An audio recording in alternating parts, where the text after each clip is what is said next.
Let's crave. Today we are making homemade chocolate chip cookies. They are super easy and super good. So we are going to start by adding our regular granulated sugar as well as our brown sugar. I will leave all measurements in the description box below. We also are going to be adding a little bit of salt and melted butter.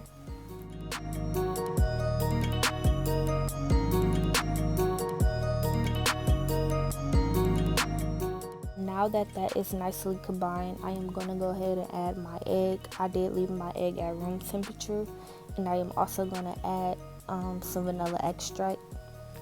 If you don't have a hand mixer, you can use a whisk or a wooden spoon, any type of hard spoon to mix this together.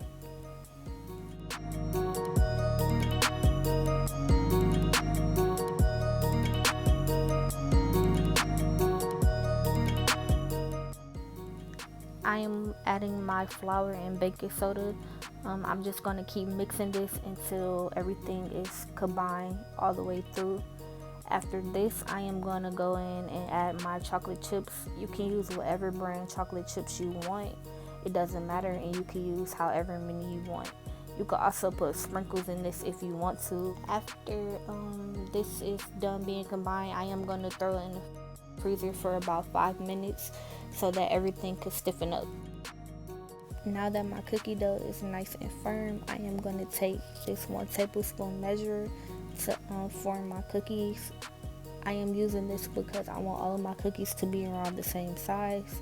But if you do not have a cookie scooper, you can just make little balls with your hands.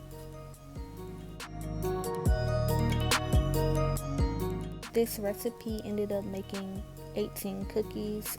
Again, I will leave everything in the description box below. These cookies came out super good. They were chewy, they were soft, they weren't hard at all. And stay tuned for the next video. Don't forget to like, comment, and subscribe.